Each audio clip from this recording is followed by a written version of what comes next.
News 24 తెలుగుకి స్వాగతం. వార్తలోని ముఖ్యాంశాలు ఇప్పుడు చూద్దాం. ప్రకాశం జిల్లా దర్శి మండలంలోని తూర్పు వీరాయపల్లం గ్రామంలో అన్నదాత సుఖీభవ ప్రారంభోత్సవం రాష్ట్ర ముఖ్యమంత్రి చంద్రబాబు నాయుడు వస్తున్న నేపథ్యంలో పర్యటన ఏర్పాట్లను సాంఘిక సంక్షేమ శాఖ మంత్రి బాల వీరాంజనేయ స్వామి పరిశీలించారు. ఈ సందర్భంగా మంత్రి మాట్లాడుతూ కూటమి ప్రభుత్వం రైతుల సంక్షేమ ప్రభుత్వమని, రైతుల కోసం, రైతుల అభివృద్ధి కోసం నిరంతరం కృషి చేసే ప్రభుత్వమని, అందుకే ఇచ్చిన మాట ప్రకారం అన్నదాత సుఖీభవ పథకాన్ని మన దర్శిలో ముఖ్యమంత్రి ప్రారంభించడం మరోసారి రైతుల పక్షపాత ప్రభుత్వంగా నిరూపణ అయిందన్నారు. పక్షాలు చేసే విషయాన్ని తెలియజేసుకుంటూ, ఇంతకుముందు ఏ ప్రభుత్వంలో కూడా ఇంత ఇదిగా పెద్ద మొత్తం రైతులకి మేలు చేసిన ప్రభుత్వాలు లేవు. గత ప్రభుత్వం రైతు భరోసా పేరుతోటి కేంద్రం ఇచ్చే నిధులకు అదనంగా ఒక 7,000 కలిపి మొత్తం 11,500 ఇచ్చారు. కానీ మేమైతే ఈరోజు కేంద్రం ఇచ్చేటువంటి 6,000కు అదనంగా 14,000 మొదటి విడతలో 7, రెండో విడతలో 7, మూడో విడతలో 6,000తో కలిపి మేము ఇవ్వబోతా ఉన్నాం. ఈరోజు రైతుల కోసం ఫామ్ మెకనైజేషన్ ద్వారా మేము డ్రోన్స్ ఇవ్వడం జరిగింది, పవర్ స్ప్రేయర్స్ ఇవ్వడం జరిగింది, అదేవిధంగా గురుతాడులు ఇవన్నీ కూడా ఇవ్వడం జరిగింది. దీంతోపాటు ఎరువులు కూడా మేము సబ్సిడీ మీద ఇవ్వడం జరిగింది, విత్తనాలు సబ్సిడీ మీద ఇవ్వడం జరిగింది.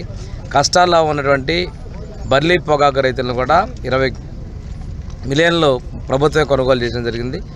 దీంతోపాటుగా మనకి ఆయిల్ పామ్ రైతుల్ని, అదేవిధంగా మామిడి రైతులను కూడా ప్రభుత్వం ఆదుకుంది ఎన్నడూ లేని విధంగా. ఈరోజు మీరు చూశారు, మన చిత్తూరు జిల్లాలోకి పోయి ట్రాక్టర్ల మీద మామిడికాయలు తీసుకొచ్చి కింద పోసి తొక్కించిన డ్రామాలు చూశారు.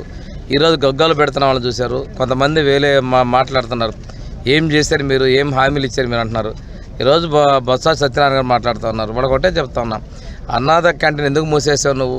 ఆ రోజు అసెంబ్లీలో అడిగితే మేము అడిగే మీకు మీ పేరే పెట్టుకోమని అన్నాం, కానీ ఎందుకు తీసేశారు? మీరు కూడా మా హామీల గురించి మాట్లాడే అర్హత మీకు అసలు లేదు. ప్రజలు చేత్కరించినా తిరస్కరించినా మీరు పదే పదే ఈ విధ్వంసాన్ని సృష్టించడం మంచిది కాదని నేను తెలియజేసుకుంటూ, రేపు జరిగే ఈ కార్యక్రమాన్ని రైతులందరూ కూడా విజయవంతం చేయాలని కోరుకుంటూ సెలవు తీసుకున్నాను. రేపు గౌరవ ముఖ్యమంత్రి నారా చంద్రబాబు నాయుడు గారు ప్రకాశం జిల్లా దర్శి నియోజకవర్గానికి రావటం ఎంతో సంతోషకరమైన విషయం. సూపర్ 6 హామీల్లో భాగంగా ఎంతో ప్రతిష్టాత్మకమైన హామీ అన్నదాత సుఖీభవ. PM కిసాన్ యోజన 6,000తో కలిపి స్టేట్ ప్రభుత్వం నుండి 14,000 అంటే రైతుకు ఏడాదికి 20,000 రూపాయలు అందించే విధంగా 3 ఫేజుల్లో రేపు ఫస్ట్ ఫేజ్ ద్వారా 7,000 రూపాయలు రైతు అకౌంట్లో జమ చేయడం అనేది చంద్రబాబు నాయుడు గారు రైతు పక్షపాతి, రైతుల సంక్షేమం కోసం, రైతుల అభ్యున్నతి కోసం ఎంతో కృషి చేస్తారనే దానికి ఇది ఒక మంచి నిదర్శనం.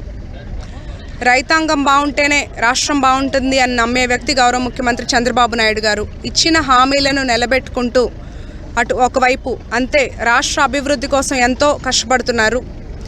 రైతులు ఎక్కువగా ఉన్న సుమారుగా 42,800 రైతులున్న దర్శి నియోజకవర్గానికి రేపు రావటం, ఈ కార్యక్రమం ఇక్కడ ఆవిష్కరించడం మాకు ఎంతో ఆనందంగా ఉంది. ప్రజలందరూ వేలాదిగా వచ్చి ఈ ప్రోగ్రాంని విజయవంతం చేయాలని మనస్ఫూర్తిగా కోరుకుంటున్నాను. ధన్యవాదాలు.